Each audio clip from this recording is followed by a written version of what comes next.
সুপ্রদর্শক শুভেচ্ছা, আসসালামু আলাইকুম। আমি M A Moeed Khan, NTV ইউরোপের নিয়মিত আইন বিষয়ক অনুষ্ঠান আইন ও অধিকার থেকে বলছি। এনটিভি ইউরোপের নিয়মিত অনুষ্ঠানটি দেশ এবং বিদেশ থেকে আপনারা যারা দেখছেন তাদেরকে আমন্ত্রণ জানাচ্ছি। অনুষ্ঠানের প্রারম্ভে যান্ত্রিক গোলযোগ হওয়ার কারণে আমি অনুষ্ঠানের পক্ষ থেকে ক্ষমা প্রার্থনা করে নিচ্ছি। দর্শক মণ্ডলী, আমাদের এই অনুষ্ঠানটি আইন বিষয়ক একটি অনুষ্ঠান। এই অনুষ্ঠানে আপনারা আইন বিষয়ক যে কোনো প্রশ্ন আমাদেরকে সরাসরি জিজ্ঞেস করতে পারবেন। তবে আপনাদের প্রশ্ন করার সময় দুটো বিষয়ে আপনারা সচেতন থাকবেন। প্রথমত, আমাদেরকে প্রশ্ন করার সময় আপনাদের প্রশ্নগুলো সংক্ষিপ্ত করে এবং গুছিয়ে করবেন, এবং দ্বিতীয়ত আপনাদের টেলিভিশনের সাউন্ড বন্ধ করে দিয়ে অথবা মিউট করে দিয়ে টেলিফোনে সরাসরি আমাদের সাথে কথা বলবেন। আমি দর্শক মণ্ডলী, অনুষ্ঠানের প্রারম্ভে আপনারা জানেন যে জীবন থেকে আমি শিক্ষা গ্রহণ করি এবং সেই শিক্ষার কিছু অংশ আপনাদের মাঝে ছড়িয়ে দেওয়ার জন্য আমি চেষ্টা করি আমার প্রত্যেকটি অনুষ্ঠানের প্রারম্ভে পবিত্র কোরআন শরীফ থেকে একটি আয়াত নিয়ে শুরু করার জন্য। আজকেও তার কোনো ব্যতিক্রম করব না। অনুষ্ঠানের প্রারম্ভে আমি সূরা আল মুনাফিকুন অর্থাৎ মুনাফিকদের উদ্দেশ্যে আল্লাহ পাক যে সূরাটি নাজিল করেছেন সেই সূরা থেকে একটি আয়াত দিয়ে অনুষ্ঠানটি শুরু করছে। এই সূরার আয়াত 1 আল্লাহ পাক বলেছেন, বিসমিল্লাহির রহমানির রহিম, ওয়াল্লাহু ইয়াশহাদু ইন্নাল মুনাফিকিনাল কাযিবুন। ইংরেজিতে এর অনুবাদ হচ্ছে, but Allah bears witness that the hypocrites are true liars. আর বাংলাতে এর অনুবাদ হচ্ছে, কিন্তু আল্লাহ সাক্ষ্য দিচ্ছেন যে মুনাফিকরা সত্যই মিথ্যাবাদী। যে কারণে এই অনুষ্ঠান প্রারম্ভে আমি এই মুনাফিকদের উদ্দেশ্যে আল্লাহ পাক লানত দিয়ে এবং তাদের উদ্দেশ্যে আল্লাহ পাক নিন্দা জানিয়ে যে সূরাটি নাজিল করেছেন, এই সূরাটি দিয়ে শুরু করছে। তার উদ্দেশ্য হচ্ছে এই, যখনই কোনো ব্যক্তি, কোনো গোষ্ঠী, কোনো জাতি যুদ্ধে অংশগ্রহণ করবে, এই যুদ্ধে অংশগ্রহণ করার সময় যদি তার ঘরের ভেতরে মানুষ সেই যোদ্ধার সাথে বিশ্বাসঘাতকতা করে, সেই যুদ্ধে কখনোই সেই যোদ্ধার পক্ষে সম্ভবপর হবে না শক্তিশালী বাহিনী থাকা সত্ত্বেও সেই বাহিনী নিয়ে জয়লাভ করার জন্য। আপনারা জানেন যে 200 বছর পূর্বে বাংলার সর্বশেষ স্বাধীন নবাব সিরাজউদ্দৌলা, তার সৈন্যবাহিনী ছিল 50,000 সৈন্যবাহিনী। বিশাল সেই সৈন্যবাহিনী ছিল আধুনিক, তৎকালীন সময়ের আধুনিক সমরাস্ত্রে সজ্জিত। আর অন্যদিকে ইংরেজ বাহিনী ছিল মাত্র 5,000 সৈন্যবাহিনী। লোকমুখে কথা আছে এরকম যে এই 50,000 সৈন্যবাহিনী যদি একসাথে পেশাব করে দিত, তার স্রোতে এই 5,000 বাহিনী ভেসে যেত বন্যার স্রোতে। কিন্তু ওই যে কথা আছে, ঘরের শত্রু বিভীষণ, মীর জাফরের ঘরের শত্রু হয়ে নবাব সিরাজউদ্দৌলার সাথে যেভাবে বিশ্বাসঘাতকতা করেছিলেন, খসিদা বেগম যেভাবে বিশ্বাসঘাতকতা করেছিলেন, তাদের মর্মান্তিক এই বিশ্বাসঘাতকতার কারণে নবাব সিরাজউদ্দৌলা পলাশীর প্রান্তরে তার পরাজয় হয় এবং বাংলার যে স্বাধীনতা 200 বছরের জন্য স্তিমিত হয়ে যায়, অস্ত নেমে আসে। আর মীর জাফরের কী অবস্থা হয়েছিল? সে মনে করেছিল যে নবাব সিরাজউদ্দৌলার সাথে বিশ্বাসঘাতকতা করে সে মসনদে আরোহণ করবে। তাকে কিন্তু ইংরেজ বাহিনী বিশ্বাস করেনি। ঠিকই তাকে মসনদে আরোহণ করতে দিয়েছিল, বাট যেহেতু সে নবাবের সাথে বিশ্বাসঘাতকতা করেছিল, তার প্রতি কোনো বিশ্বাস ছিল না, লাথি মেরে তাকে সে সিংহাসন থেকে ফেলে দিয়েছিল। সুতরাং বিশ্বাসঘাতকতাকে নিয়ন্ত্রণ করার জন্য আইন দিয়ে যতই আমরা এগ্রিমেন্ট করি না কেন, যতক্ষণ পর্যন্ত না একজন মানুষ মন থেকে প্রাণ থেকে সুন্দর না হবে, মন থেকে প্রাণ থেকে পবিত্র না হবে, সেই বিশ্বাসঘাতকদেরকে আইন কোনোভাবেই দমন করতে পারবে না। চলে যাচ্ছি সরাসরি দর্শক প্রশ্নে। হ্যালো, আসসালামু আলাইকুম। ওয়ালাইকুম সালাম। সুপ্রিয় দর্শক, কে বলছেন, কোথায়? আমি ভালো আছি ভাই, আপনি কেমন আছেন? জি, আপনার জন্য আমি অপেক্ষা করতেছি, আপনি কোনদিন আসবেন একটা ফোন করে একটা জিনিস জানার জন্য। সুবহানাল্লাহ, থ্যাংক ইউ সো মাচ ভাই। আপনি যে অপেক্ষা করেছেন সেজন্য আল্লাহ পাক আপনাকে অনেক রহমত দান করুন ভাইয়া, দোয়া করি আমি। আচ্ছা ভাই, আমার একটা প্রশ্ন। আমি আইএলআর অ্যাপ্লিকেশন করছিলাম 3 মাস হয়ে গেছে, বাট এর মাস আগে আমার জানাইছে পাসপোর্ট দেওয়ার লাগে। জি, আমি পাসপোর্ট দিছিলাম আর কি, এখন পর্যন্ত আমার রেজাল্ট যাচ্ছে না, কতদিন লাগবে প্লিজ? আচ্ছা, যেহেতু আপনাকে 1 মাস আগে রিকোয়েস্ট করেছিল পাসপোর্ট দেওয়ার জন্য, ইটস গুড সাইন। আর ইদানিং আমরা লক্ষ্য করেছি হোম অফিসের কেস ওয়ার্কিং টিম খুব বেশি ব্যস্ত হয়ে গেছে আগের থেকে, এবং সবচেয়ে বড় কথা এই যে অনলাইন অফলাইন সিস্টেম করতে গিয়ে তাদের ভেতরে উল্টোপাল্টা সিদ্ধান্ত আসে, এমনকি এআই টেকনোলজিস ইউজ করা হচ্ছে সিদ্ধান্ত দেওয়ার জন্য। তো আপনার ক্ষেত্রে যেহেতু 3 মাস পার হয়ে গেছে, এটি খুব বেশি দিন পার হয়নি। আপনি, আমার মনে হয় আপনি যদি আরও 4 থেকে 6 সপ্তাহ ওয়েট করেন, আপনি সিদ্ধান্ত চলে আসবেন ইনশাল্লাহ। আপনি কোনো প্রেশার হবেন না। মে আল্লাহ ব্লেস ইউ। আল্লাহ আপনাকে রহমত দান করুক ভাইয়া। ওয়ালাইকুম সালাম, ধন্যবাদ আমার প্রশ্নের জন্য। অন্যান্য দর্শকদের উদ্দেশ্যে আমি বলছি যে আমাদের যে অভিজ্ঞতা থেকে আমরা দেখেছি অতি সাম্প্রতিক সময়ে হোম অফিসের যে কেস ওয়ার্কিং যে ইউনিট যেখান থেকে সিদ্ধান্ত আসছে, আমি পরবর্তী দর্শক প্রশ্ন চলে যাচ্ছি। হ্যালো, আসসালামু আলাইকুম সুপ্রিয় দর্শক। হ্যালো, আমি দর্শককে বিনীতভাবে অনুরোধ করছি আপনি টেলিভিশনের সাউন্ড বন্ধ করে দেন, মিউট করে দেন, পাশের রুমে গিয়ে কথা বলুন, অথবা মিউট করে দিয়ে সরাসরি আমাদের সাথে কথা বলুন, নয়তো ইকো হবে, শুনতে পাবেন আপনি আমাদেরকে। হ্যালো,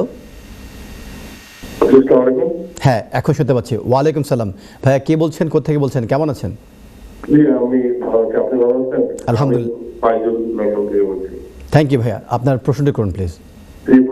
আমার বাচ্চা, আমরা 2.5 বছর পেয়েছি, আমার বাচ্চা 10 বছরের এখানে জন্ম হয়েছে। জি, আপনার কি 3টা প্রশ্ন?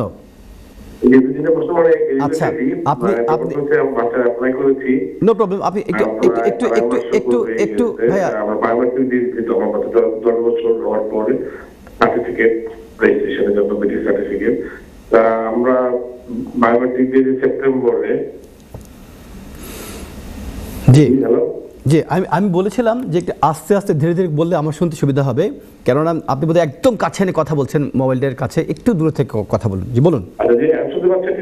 এখন ক্লিয়ার। জি ভাইয়া, জি আমি বলছি আমার 2.5 বছর ভিতরে হয়েছে, আমার বাচ্চা 10 বছরে অ্যাপ্লাই করেছি, আমার বাচ্চা 10 বছর হয়ে গেছে, সেই হিসেবে আমরা সেপ্টেম্বরে আমরা বায়োমেট্রিক হয়ে দিয়ে দিচ্ছি, এখন পর্যন্ত আমরা কোনো রেসপন্স পাইনি। আর আমাদের তো শেষ হলো 31শে ডিসেম্বর আমাদের বায়োমেট্রিকের কার্ডের মেয়াদ, অথবা আমাদের ভিসা আছে ফেব্রুয়ারির 25 তারিখ পর্যন্ত। জি হ্যাঁ, তা আমরা যদি প্রিওভাবে অ্যাপ্লাই করতে চাই, তা কয়দিন আগে অ্যাপ্লাই করলে ভালো হবে এবং কোন ফর্মে এটা অ্যাপ্লাই করব? ওকে, আচ্ছা, যেহেতু আপনার প্রশ্নটা অনেক প্রশ্নগুলো আপনাকে হেল্প করবে, আপনি ফি ওয়েভার কাদেরকে নিয়ে অ্যাপ্লাই করবেন, আপনি আপনার ওয়াইফ সহ? হ্যাঁ, মানে জাস্ট দুজন, আপনি আপনার ওয়াইফ অ্যাপ্লাই করবেন, তাই তো, ফি ওয়েভার দিয়ে? আচ্ছা, বলেছে প্রথমে আমি আপনার ফি ওয়েভারটা দিয়ে শুরু করি, কেন বাচ্চাটা আপনার সেফ অবস্থা আছে। যদিও আপনার ভিসার মেয়াদ ভ্যালিড হচ্ছে আনটিল ফেব্রুয়ারি 2024 পর্যন্ত, আপনার কিন্তু বায়োমেট্রিক কার্ডের ভ্যালিডিটি পার হয়ে যাচ্ছে আপনার ডিসেম্বর। এর আগেই আপনাকে অবশ্যই ডিসেম্বর 2024 পার হয়ে যাচ্ছে, আপনাকে অবশ্যই ই ভিসায় এটাকে সুইচ করে ফেলতে হবে। নাম্বার 1, ই ভিসা, আলহামদুলিল্লাহ আমি বলছি, আপনি গাইডেন্স দিচ্ছি আপনাকে। আর যখন আপনার ফেব্রুয়ারিতে দ্বার প্রান্তে পৌঁছাবেন, আপনি 28 ডেজ আগে, 28 ডেজের ভেতর আপনি অ্যাপ্লিকেশন সাবমিট করতে, আগে না, 28 ডেজের ভেতর আপনি সাবমিট করতে পারবেন এই ফি ওয়েভার অ্যাপ্লিকেশনের জন্য। ফি ওয়েভার অ্যাপ্লিকেশনের জন্য সেপারেট কোনো নাম নেই, এই ফি ওয়েভার অ্যাপ্লিকেশনটি হচ্ছে ফি ওয়েভার। অনলাইনে গিয়ে হোম অফিস ওয়েব পেজে গিয়ে যদি আপনি চেক করেন, অথবা গুগল সার্চ দিলেই ফি ওয়েভার অ্যাপ্লিকেশন ফর্ম, ফি ওয়েভারটি চলে আসবে, এই অ্যাপ্লিকেশন ফর্মটি চলে আসবে। এবং যদি আপনি কম্পিউটারের একটু যদি আপনি এক্সপার্টিস থেকে থাকে, অথবা মোটামুটিভাবে যদি আপনি ইংরেজি বুঝে থাকেন, তাহলে এই অ্যাপ্লিকেশন ফর্মটি হচ্ছে সেলফ এক্সপ্লেনেটরি। জিজ্ঞেস করবে your full name, first name Muid, last name Khan, এইভাবে আপনাকে তথ্যগুলি দিয়ে যেতে হবে।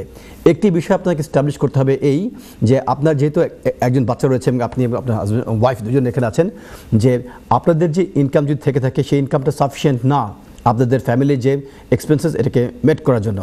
যদি এমন হয়ে থাকে আপনার টোটাল, আপনার হাজব্যান্ড ওয়াইফ মিলে আপনাদের টোটাল ইনকাম হচ্ছে 1500 পাউন্ড, অথবা আপনাদের কোনো ইনকাম নেই, ইনকাম থাকা সত্ত্বেও যেহেতু বাচ্চা রয়েছে, বাচ্চার মেনটেন্যান্স, বাচ্চার চাইল্ড মেনটেন্যান্সের কস্ট এবং এডুকেশনাল মেনটেন্যান্স মেটানোর পরে, র্যান্ট দেওয়ার পর আপনাদের আর কোনো এক্সট্রা ফান্ডস অর্থাৎ এক্সট্রা আপনাদের কোনো পয়সা নেই আপনাদের অ্যাকাউন্টে।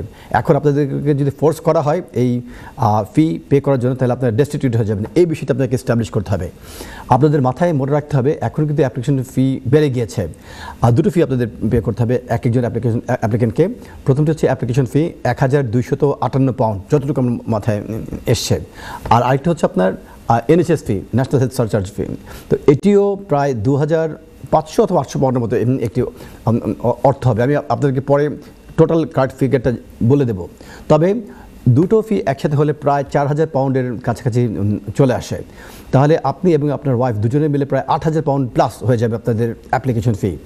এর হাত থেকে রক্ষা পাওয়ার জন্য কিন্তু ফি ওয়েভারের একটি ব্যবস্থা করে দিয়েছে হোম অফিস, যুক্তরাজ্যের সরকার, মানবতার যে ধার কাষ্ঠ বহন করে মানবতাকে। এখন জি, এখন ফি ওয়েভার অ্যাকসেপ্ট করার ওয়ান ডে সার্ভিসে আপনি যদি যেতে আপনার যদি সমস্ত ডকুমেন্টস ঠিক থাকে, ক্লিয়ার থাকে, আপনি ওয়ান ডে সার্ভিসের জন্য অ্যাপ্লাই করতে পারেন। কিন্তু সেই ক্ষেত্রে প্রশ্নবিদ্ধ হয়ে যাবে, কেন অন দি ওয়ান হ্যান্ড আপনি ফি ওয়েভার জন্য অ্যাপ্লাই করলেন, আবার আপনি ওয়ান ডে সার্ভিসে যাচ্ছেন, ওখানে কিন্তু ফি পে করতে হবে, সেখানে ফি ওয়েভার কোনো ব্যবস্থা নেই, তখন কিন্তু আপনার ক্রেডিবিলিটি নষ্ট হয়ে যেতে পারে। তো সেক্ষেত্রে তো আমার অনেস্ট অ্যাডভাইস হবে, অনেস্ট অপিনিয়ন হবে, don't take that road, don't take that risk. যদি আপনি ফি ওয়েভার অ্যাপ্রুভড হয়ে যায়, আপনি কাইন্ডলি ওয়ান ডে সার্ভিসে না গিয়ে আপনি নর্মাল সার্ভিসের মাধ্যমে আপনি অ্যাপ্লিকেশন সাবমিট করবেন। আপনি বুঝতে পেরেছেন? আপনি কাইন্ডলি নো প্রবলেম। আমি আপনাকে আরেকটু ইনফরমেশন দিয়ে দিচ্ছি। আপনাদেরকে 6 মাসের ব্যাংক স্টেটমেন্ট দিতে হবে। সেই 6 মাসের ব্যাংক স্টেটমেন্টে এমন কোনো ফান্ডস রাখা ঠিক হবে না যে ফান্ডসটি মানে ধরেন 200 পাউন্ডের বেশি। যে কোনো জায়গায় আমার বাচ্চা ফ্রি ওভার করেছি, আচ্ছা কাজ করি আমরা, জি স্টেটমেন্ট দিয়েছি, জি আমার বাচ্চা যখন অ্যাপ্লাই করছি তার আগে সেপ্টেম্বরে দেওয়ার আগে আমার ফ্রি ওভার গ্র্যান্টেড হয়েছে আলহামদুলিল্লাহ। তার মানে ওই জায়গাতে যেহেতু আপনি এস্টাবলিশ করতে পেরেছিলেন যে আপনার বাচ্চাকে ফি দিলে আপনাদের ডিস্ট্রিবিউট হয়ে যেতে হবে, তাহলে ওই একই ধরনের ডকুমেন্টস আপনি আপনাদের দুজনের অ্যাপ্লিকেশনের ভিতরে সাবমিট করবেন আপনি ইনশাআল্লাহ। আপনাদের ফি ওভার নো প্রবলেম ভাই, all the best, thank you, ধন্যবাদ। ওয়ালাইকুম আসসালাম। অন্যান্য দর্শকদের উদ্দেশ্যে বলছি যে ফি ওয়েভার সাবমিট করলে যে ফি ওয়েভার অ্যাকসেপ্টেড হয়ে যাবে, নট নেসেসারি। আমি আবার দর্শক প্রশ্নে চলে যাচ্ছি। হ্যালো, আসসালামু আলাইকুম। হ্যালো সুপ্রিয় দর্শক, আসসালামু আলাইকুম। ওয়ালাইকুম সালাম। ভাইয়া কে বলছেন, কোথা থেকে বলছেন? জি আমি ভালো আছি, আপনি কেমন আছেন? হ্যাঁ আমি ভালো আছি, থ্যাংক ইউ। আমি দেখতেছি আপনার প্রোগ্রাম, কি সুন্দর করে আপনি বুঝাইতেছেন। জাযাকুমুল্লাহ খাইর। মে আল্লাহ ব্লেস ইউ ভাইয়া। এই যে আপনি যে অ্যাপ্রিশিয়েট করলেন, এটা করার অনেকের আমাদের যোগ্যতাই নেই। মে আল্লাহ ব্লেস ইউ ভাইয়া। বলুন ভাইয়া। না থ্যাংক ইউ ভাইয়া, আপনার প্রোগ্রামটা আমি দেখি, আর ওই একটু আগে যে বুঝাইছেন আমার এত ভালো লাগতেছে, খুবই ভালো লাগতেছে। জাযাকুমুল্লাহ থ্যাংক ইউ। আমার একটা প্রশ্ন ভাইয়া। জি বলুন। আমার বাচ্চা ওয়াইফ সহ আমরা লিভ টু রিমেইনে আছি। জি। তো আমার আর আমার বাচ্চার সেকেন্ড এক্সটেনশন হয়ে গেছে 3 মাস আগে। জি। প্রবলেম হচ্ছে আমার বাচ্চার খাটের মধ্যে স্পেলিং এ একটা ভুল হয়ে গেছে। জি। তো সাথে সাথে আমি আমার নজরে ওটা আসছে, এরপরে ওটা সংশোধন করার জন্য পাঠিয়ে দেওয়া হয়েছে। জি। তো তারা বলছে যে 20 ডেজের মধ্যে ঠিক হয়ে আসে নাই, 3 মাস হয়ে গেছে। জি। তো আমি আমার আরেকজনের সাথে পরামর্শ করে একটা ইমেল দিয়েছি তাদেরকে, মানে তাদের কমপ্লেইন দেখানো দেওয়ার, ওইটা তাড়াতাড়ি দেওয়ার জন্য। জি। আমরা দেশের বাইরে যাব, আজ পর্যন্ত আসে নাই। এখন আমার কি করা উচিত? আমার ওয়াইফের ওই লিটু রিমেইন, ওনার 5 মাস পরে বিচার মেয়াদ শেষ হয়ে যাবে। জি। তো আমার বড় বাচ্চা পিটিস 10 বছরের একটা পিটিস, আমরা চাইছি কিন্তু 15-20 বছর আগে দেশে যায় নাই। এখন আমার কি করা উচিত? আচ্ছা বলছি আপনাকে, যেহেতু আপনি কমপ্লেন সেকশনে আপনি কমপ্লেন করার পরেও আপনাকে এখনো বায়োমেট্রিক কার্ডটি পাঠানো হয়নি, সেক্ষেত্রে আপনি 2টো পদক্ষেপ গ্রহণ করতে পারেন। প্রথমত, কস্ট এফেক্টিভ ওয়েতে, কোনো পয়সা খরচ না করে আপনি আপনার লোকাল এমপির সাথে যোগাযোগ করবেন। লোকাল এমপির সাথে যোগাযোগ করে যদি প্রাইভেট লাইফ, ফ্যামিলি লাইফ, বাচ্চাদের বেস্ট ইন্টারেস্ট এখানে ইনভলভ আপনি বলবেন, এবং আপনি দীর্ঘ এত বছর ধরে আপনি 25 বছর বলেছেন আপনি বাংলাদেশে যাননি আপনি, এবং আপনি যাওয়ার একটি মানে নিয়ত করেছেন আপনি, এবং আপনি লোকাল যে এমপি এদের দায়িত্ব রয়েছে আপনাদের বেস্ট ইন্টারেস্ট রক্ষা করা, আপনাদেরকে লুক আফটার করার জন্য। আপনি লোকাল এমপির সাথে যোগাযোগ করবেন। লোকাল এমপির সাথে যোগাযোগ করে আমাকে যে ব্যাখ্যা দিয়েছেন, খালি তাকে ব্যাখ্যা দিলে হবে না, সমস্ত ডকুমেন্টসগুলি সাথে নিয়ে যাবেন, এবং আপনার বায়োমেট্রিক কার্ড নিশ্চয়ই কোনো না কোনো কপি আপনার কাছে আছে, এবং দেখাবেন যে এই জায়গাতে ওরা ভুল করেছে। হোম অফিসের ভেতরে কিন্তু এখন খুব বেহাল অবস্থা, খালি বায়োমেট্রিক কার্ডে যে ভুল তথ্য দিচ্ছে তা না, উল্টা পাল্টা সিদ্ধান্ত ওখান থেকে আমরা দেখেছি অতি সাম্প্রতিক সময় এগুলি হয়ে আসছে। তো আপনি যে কাজটি করবেন, আপনার যে বায়োমেট্রিক কার্ড, যেখানে ভুল বায়োমেট্রিক কার্ড যে কপি সেটি সাথে নিয়ে যাবেন, এবং এর আগে যদি আপনার এই বাচ্চাকে বায়োমেট্রিক কার্ড দেওয়া হয়ে থাকে, সেই বায়োমেট্রিক কার্ডের কপি থাকলে সেটির সাথে নেবেন। বাচ্চাটার বার্থ সার্টিফিকেট, বাচ্চাটার পাসপোর্টের কপি, এগুলি সাথে নিয়ে যাবেন। নিয়ে আপনি কবে ইমেল করেছেন হোম অফিসের কাছে, কবে আপনি আপনি কমপ্লেন সেকশনের কাছে আপনি কমপ্লেন করেছেন এই ডকুমেন্টসগুলি সাথে নেবেন, তাহলে এমপির যে অধীনস্থ যারা কেস সরকার তাদের বুঝতে সুবিধা হবে। এবং আপনি প্রথম দিন গিয়েই সমস্ত ডকুমেন্টসগুলি যদি দিয়ে দেন, উইদিন এ উইক এমপির পক্ষ থেকে যদি প্রসেস করা হয়, ইনশাল্লাহ উইদিন দি নেক্সট 2-3 উইক্সের ভিতরে আপনি সিদ্ধান্ত পেয়ে যাবেন আপনি। এটি হলো একটি কস্ট ইফেক্টিভ ওয়েতে, কোনো পয়সা খরচ না করে। আর আরেকটি হচ্ছে আপনি জুডিশিয়াল রিভিউ থ্রেট দিয়ে, এটিকে বলা হয় জুডিশিয়াল রিভিউ দুটো স্টেজ, একটা হচ্ছে কোর্টে গিয়ে জুডিশিয়াল রিভিউ করা, আর একটা হচ্ছে কোর্টে না গিয়ে judicial review pre action protocol claim করা। তো এই প্রি অ্যাকশন প্রোটোকল ক্লেম করে আপনি জুডিশিয়াল রিভিউ ইউনিটে আপনি ক্লেম করবেন এবং হোম অফিসকে 14 দিনের সময় বেঁধে দেবেন যে এর ভিতরে তোমরা যদি সিদ্ধান্ত না জানাও তাহলে তোমার বিরুদ্ধে আইনি পদক্ষেপ গ্রহণ করা হবে। তখন হোম অফিসের যে কেস ওয়ার্কিং টিম 14 দিনের ভিতরে আপনাদেরকে সিদ্ধান্ত জানিয়ে দেবে এবং আপনাদের বায়োমেট্রিক কার্ড পাঠিয়ে দেবে। এই দুটো পদ্ধতি হচ্ছে আপনার জন্য একেবারেই কস্ট এফেক্টিভ এবং স্ট্রেট ফরওয়ার্ড আপনার জন্য অ্যান্সার। আর কি কোনো প্রশ্ন আছে? প্রথমত আপনি এমপি সাহেবের সাথে যদি আপনি পদক্ষেপ গ্রহণ করেন তাহলে এখানে আপনাকে কোনো টাকা পয়সা পে করতে হচ্ছে না আপনাকে, এবং এটা কস্ট এফেক্টিভ ওয়েতে আপনার এটা রিজলভ হয়ে যাচ্ছে। আর যদি এমপি সাহেবকে ব্যবহার করার পর আপনি যদি দেখেন কোনো সলিউশন আসেনি, তখন জুডিশিয়াল রিভিউ প্রি অ্যাকশন প্রোটোকলে যাবেন আপনি ইনশাল্লাহ। আরেকটা প্রশ্ন হচ্ছে, জি বলুন। যদি আমরা কোন দেশে যাই, আমার ওয়াইফের তার 4-5 মাস বাকি আছে, জি কতদিনের মানে ভিসা শেষ হওয়ার কতদিন মানে আগে এই দেশে আসতে হবে? এখন যেহেতু আপনার ওয়াইফের মাত্র 5 মাস সময় আছে এবং সামনে আপনার ই ভিসার একটি ব্যবস্থা ইংল্যান্ডে হবে, যুক্তরাজ্যে হচ্ছে, এবং অলরেডি ই ভিসার ভিতরে অনেক সমস্যা আমরা দেখতে পেয়েছি। এবং এই কারণে এই সমস্যার হাত থেকে বাঁচার জন্য যেটি করতে হবে, আমি আমার ব্যক্তিগত অভিজ্ঞতা থেকে আমি যতটুকু আপনার সাথে শেয়ার করছি আপনাকে উপকার করার জন্য, যেহেতু ওনার মাত্র 5 মাস ভ্যালিড আছে, আমার রিকোয়েস্ট হবে আপনার প্রতি ওনার লিভ রিমেন্টটাকে বাড়িয়ে 5 মাস পরে আপনি বাংলাদেশে যাবেন, তার আগে যাবেন না। ঠিক আছে? হ্যাঁ ঠিক আছে, কোনো সমস্যা নেই। আমি বললাম যে ওনার যে এক্সটেনশন যে অ্যাপ্লিকেশনটি আপনি করবেন সামনে 5 বছরের মাথায়, সেই এক্সটেনশনটি নিয়ে আপনি বাংলাদেশে যাবেন, তার আগে যাবেন না। আপনার জন্য সুবিধা হবে ভাইয়া। একটু টেনশন করবেন না। ধন্যবাদ এবং ধন্যবাদ। মে আল্লাহ ব্লেস ইউ, আপনার ফ্যামিলিকে আল্লাহ রহমদান করুক। বিজ্ঞাপন বিরতির পর আমি আবার ফিরে এসেছি আপনাদের অতি জনপ্রিয় অনুষ্ঠান আইন ও অধিকার অনুষ্ঠানকে সাথে নিয়ে। দর্শক মণ্ডলী, বিরতির পর আমাকে নিশ্চয়ই আপনারা খুব আনন্দে উদ্বেলিত অবস্থা দেখছেন, আমার হাসি মাখা মুখ দেখছেন।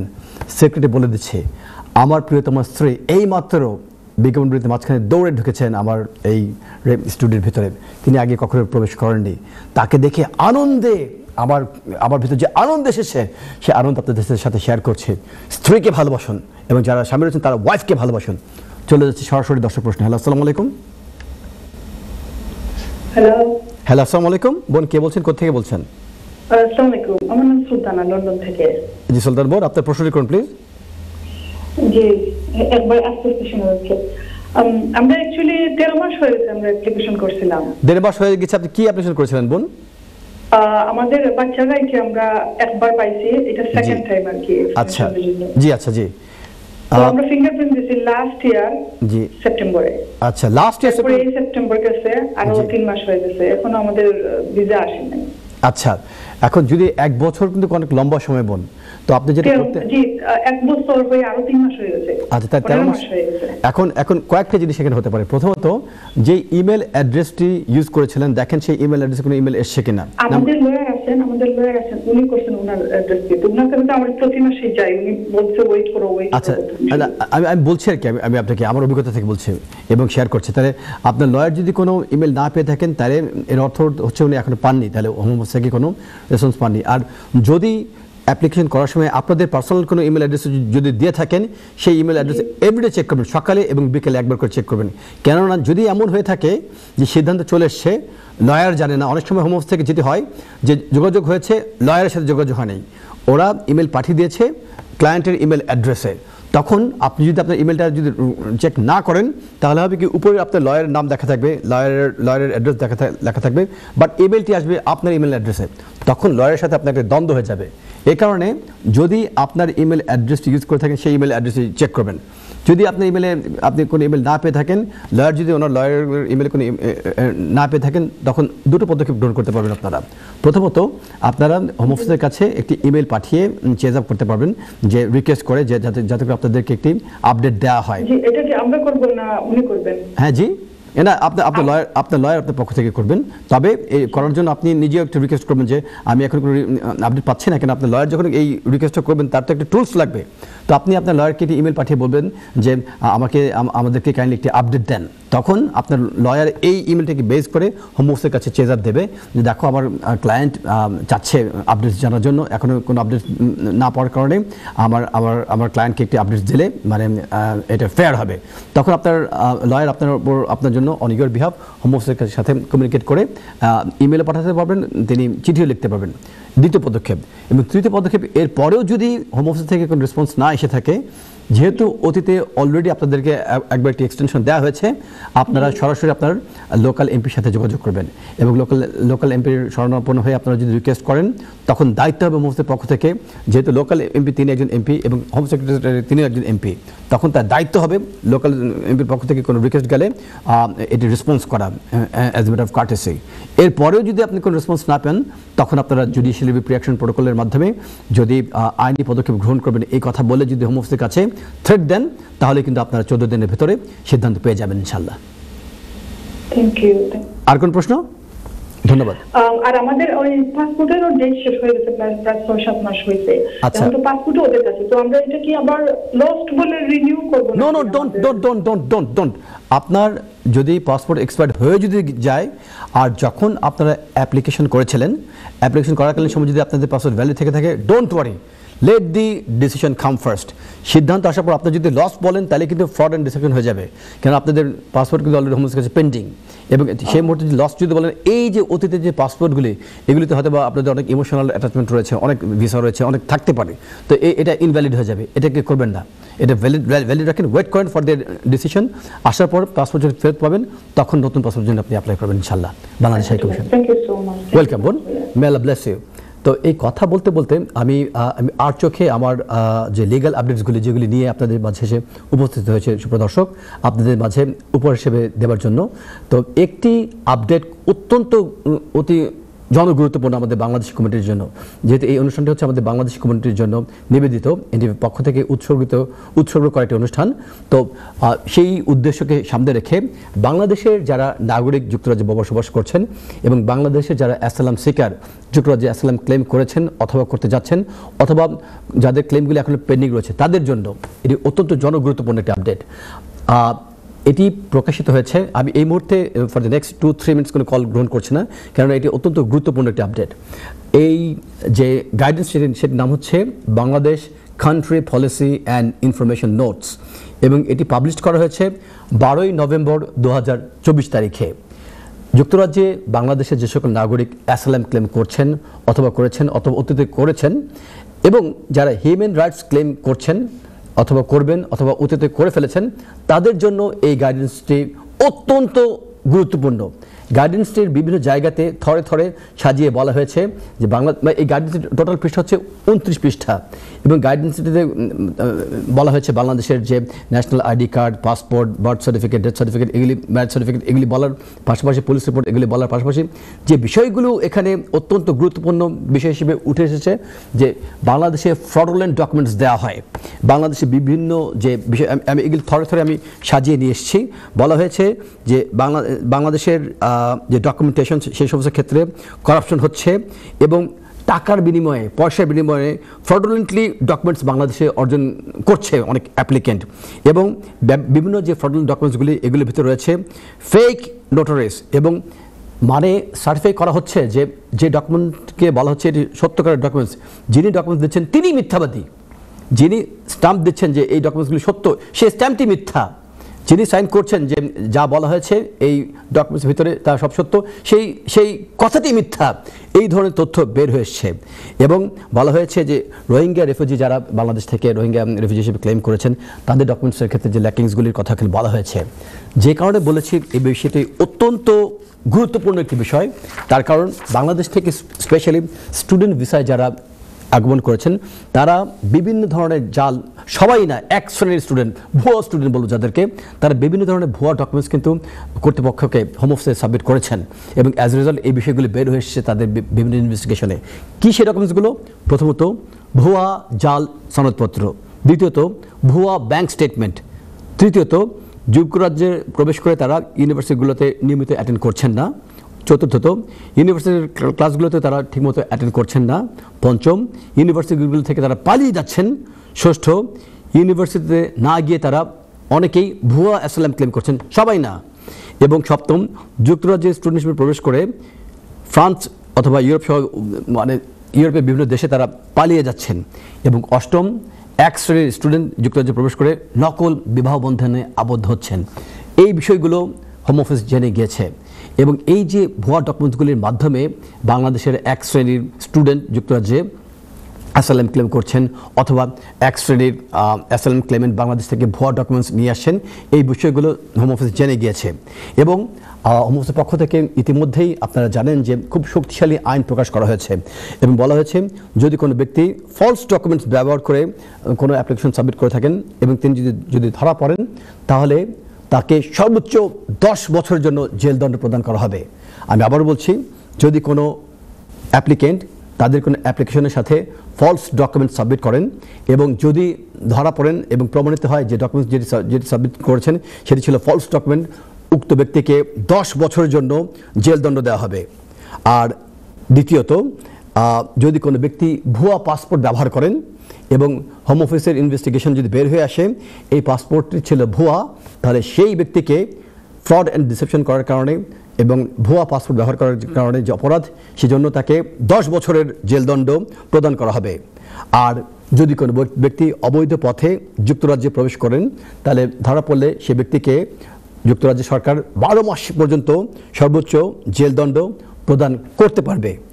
আর পাশাপাশি যদি কোনো স্টুডেন্ট যুক্তরাজ্যে স্টুডেন্ট ভিসা নিয়ে প্রবেশ করেন এবং স্টুডেন্ট ভিসার ভ্যালিডিটি পার হয়ে যাওয়ার পর তিনি যদি ওভারস্টে করেন তাহলে এই ওভারস্টে করার পর এই অপরাধজনিত কারণে তাকে 2 থেকে 4 বছর পর্যন্ত জেলদণ্ড প্রদান করতে পারবে হোম অফিস, এই ধরনের মানে যুক্তরাজ্যের আইনের অধীনে।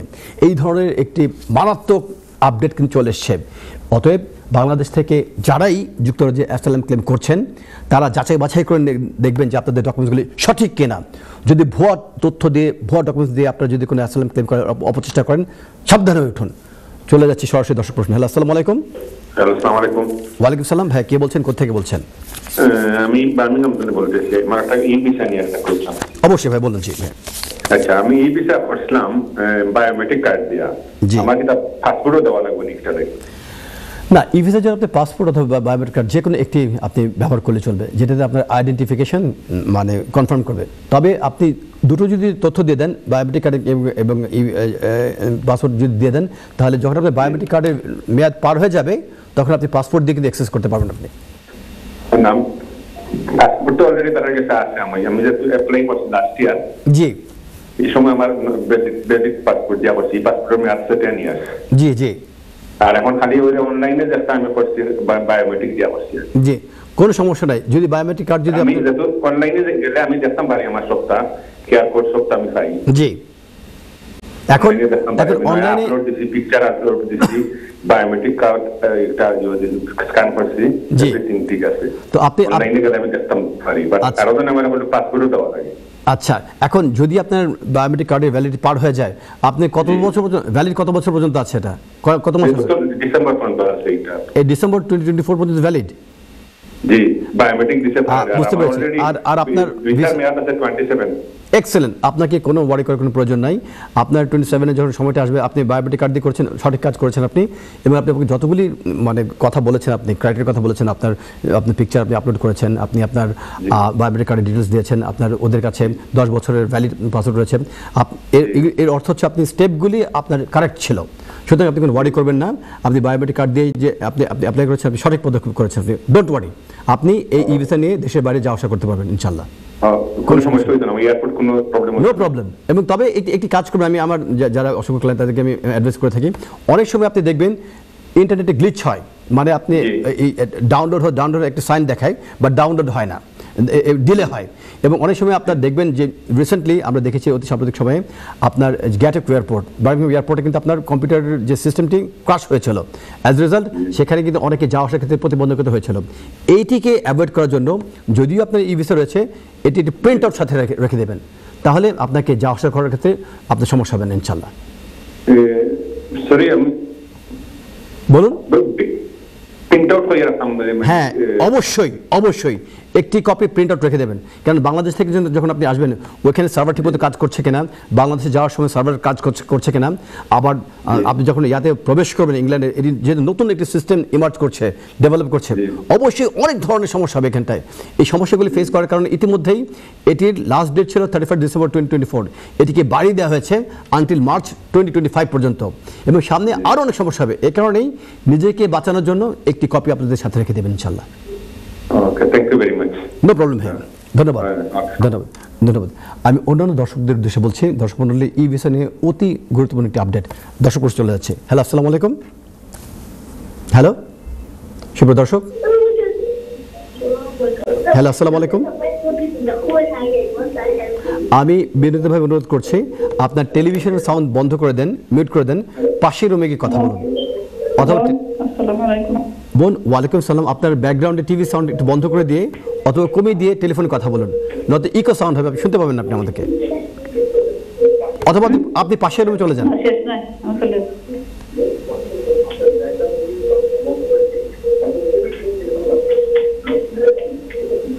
আপনি পাশের রুমে গিয়ে কথা বলুন বোন। হ্যালো হ্যালো, আসসালামু আলাইকুম। হ্যালো বোন, আমি আপনাকে অনুরোধ করেছি আপনি একটু পাশের রুমে চলে যান অথবা টেলিভিশন সাউন্ড কমিয়ে দেন। এই তো একই শোনা যাচ্ছে। হ্যালো হ্যালো, আসসালামু আলাইকুম। সুপ্রিয় দর্শক, আমরা এই দর্শক হারিয়ে ফেলেছি, চলে যাচ্ছি পরবর্তী দর্শক প্রশ্ন। হ্যালো, আসসালামু আলাইকুম। সুপ্রিয় দর্শক, ওয়ালাইকুম সালাম। বোন, কে বলছেন, কোথা থেকে বলছেন? ওয়ালাইকুম সালাম। বোন, কে বলছেন, কোথা থেকে বলছেন? আমাকে কি শুনতে পাচ্ছেন? আচ্ছা বোন, আপনার প্রশ্নটি করুন প্লিজ। জি বোন, আমি শুনতে পাচ্ছি, আপনি আপনার প্রশ্নটি করুন। আমার দুইটা কোশ্চেন আছে। কোকা বোন?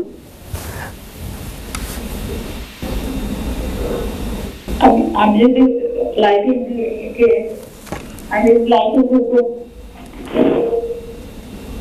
বোন, আমার মনে হয় আপনি আমাকে আমাকে আমাকে টিভিতে দেখেন না, আপনি টেলিফোনে সরাসরি কথা বলুন।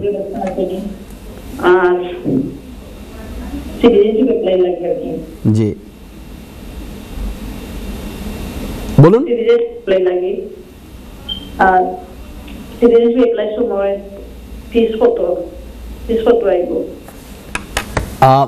আপনি life in the UK test কি পাস করেছেন আপনি?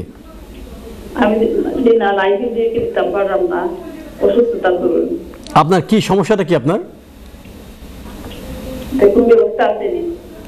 অবশ্যই আছে, আপনার সমস্যাটা কি?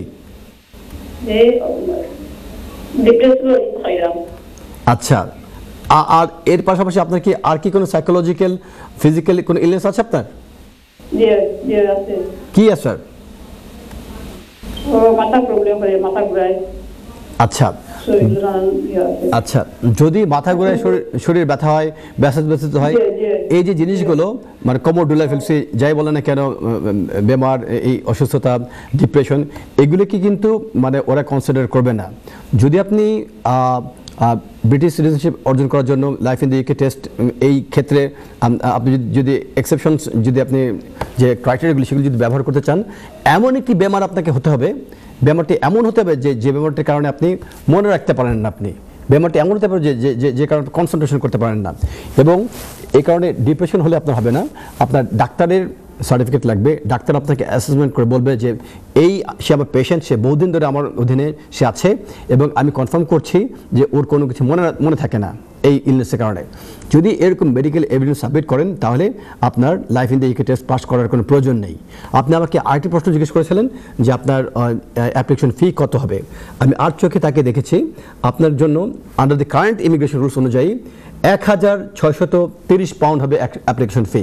আমি আবার বলছি, ন্যাচারালাইজেশন অ্যাপ্লিকেশনের জন্য আজকের আইন অনুযায়ী অ্যাপ্লিকেবল ফি হবে ১,৬৩০ পাউন্ড এবং আপনাকে অবশ্যই life in the UK test এবং বিয়ন্ড টেস্ট উভয় টেস্ট আপনাকে পাস করতে হবে।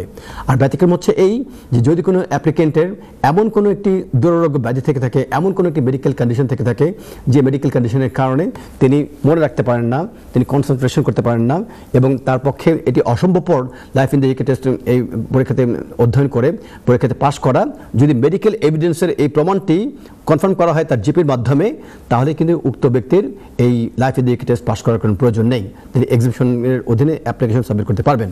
ধন্যবাদ। চলে যাচ্ছি পরবর্তী দর্শক প্রশ্নে। আসসালামু আলাইকুম। আসসালামু আলাইকুম। ওয়ালাইকুম সালাম। বোন, কে বলছেন?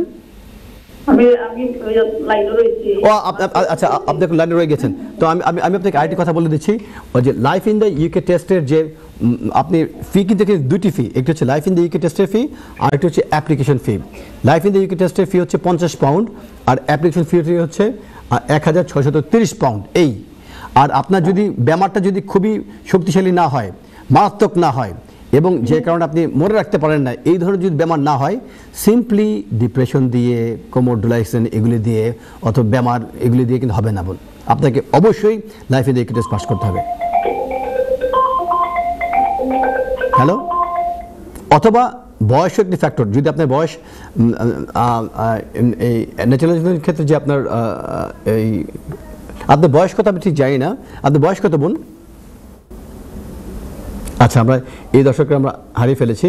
তো লাইফ ইন দ্য ইউকে টেস্টের ক্ষেত্রে বয়সও একটি ফ্যাক্টর। হ্যালো হ্যালো, আসসালামু আলাইকুম। পরবর্তী দর্শকের প্রশ্ন চলে যাচ্ছে। হ্যালো, আসসালামু আলাইকুম। আসসালামু আলাইকুম। অ্যাপ্লিকেশন করতে ফিস কত আর কত খরচ সলিসিটার ডিপার্টমেন্ট?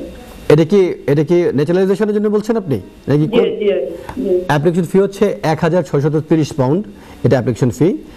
আর খরচ কত যাবে, এক একজন আইনজীবী এক একটি ল ফার্ম এক একভাবে চার্জ করে থাকে। এখন আপনি তাদের সাথে যদি ইন্ডিভিজুয়ালি জিজ্ঞেস করেন তাহলে তারা তাদের ফিটি আপনাকে বলে দেবে এবং তখন আপনার জন্য সুবিধা হবে। বাট ওভার দ্য টেলিফোন আমি কখনো কোন ল ফার্মের পক্ষ থেকে বলতে পারবো না, এমনকি আমি আমার ল ফার্মের পক্ষ থেকে বলতে পারবো না অ্যাপ্লিকেশন ফি কত হবে, কেননা এটা বলতে গেলে এটি প্রফেশনাল কন্ট্রাক্ট ব্রিচ হবে, এটা বলা ঠিক হবে না। বল, তবে আপনি টেলিফোন প্রোগ্রাম অনুষ্ঠান শেষ হয়ে যাওয়ার পর আমাদের কন্ট্রোল রুম দায়িত্বে যে ভাই আছেন, যে ভাই বোনরা আছেন, যে নাম্বার ফোন দিচ্ছেন, ফোন দিলে আপনাকে বলে দেওয়া হবে তখন। ধন্যবাদ। চলে যাচ্ছি পরবর্তী দর্শক প্রশ্নে। আমরা এই দর্শকে আমরা হারিয়ে ফেলেছি। তো যে জায়গাতে আমি থেমে গিয়েছিলাম যে বাংলাদেশ থেকে যে যারাই অ্যাসাইলাম ক্লেম করছেন তাদের অ্যাসাইলাম ক্লেমগুলির ভবিষ্যৎ কী হবে যদি তারা ভুয়া ডকুমেন্ট সাবমিট করেন। ইতিমধ্যে গত মাসে আমরা আরেকটি তথ্য জানতে পেরে সংস্থার পক্ষ থেকে বলা হয়েছে বাংলাদেশকে হোয়াইট লিস্টেড কান্ট্রি বলে ঘোষণা করা হয়েছে, অর্থাৎ বাংলাদেশ এখন একটি নিরাপদ কান্ট্রি এই হিসেবে ঘোষণা করা হয়েছে অ্যাসাইলাম ক্লেমেন্টের জন্য। এবং চারিদিকে এক ধরনের হতাশা আমরা দেখতে পেয়েছি অ্যাসাইলাম সেক্রেটারির ভিতরে। এর অর্থ কি এই যে তাদেরকে গণহারে অ্যাসাইলাম যে বিষয়গুলো প্রত্যাখ্যান করে দেওয়া হবে, বিষয়টি কিন্তু সেরকম নয়। এবং বাংলাদেশকে হোয়াইট লিস্টেড কান্ট্রি করা, বাংলাদেশকে সাদা তালিকাভুক্ত দেশ করার অর্থ এই নয় যে বাংলাদেশ থেকে যারা অ্যাসাইলাম ক্লেমেন্ট তাদেরকে গণহারে অ্যাসাইলাম ক্লেম রিফিউজ করে দেওয়া হবে। যখনই কোনো অ্যাপ্লিকেন্ট অ্যাসাইলাম ক্লেম করবেন, দুটো গ্রাউন্ডে তাদের এই অ্যাসাইলাম ক্লেমগুলোকে এস্টাবলিশ করতে হবে। একটি হচ্ছে সাবজেক্টিভ এভিডেন্স আর একটি হচ্ছে অবজেক্টিভ এভিডেন্স। সাবজেক্টিভ এভিডেন্স মানে কি?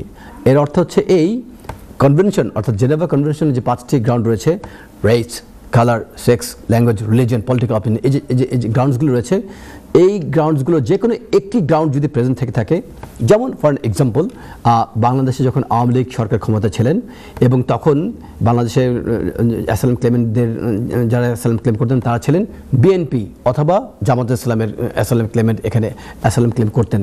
তাদের দাবি ছিল এই যে দেশে ফিরে গেলে আওয়ামী লীগের যারা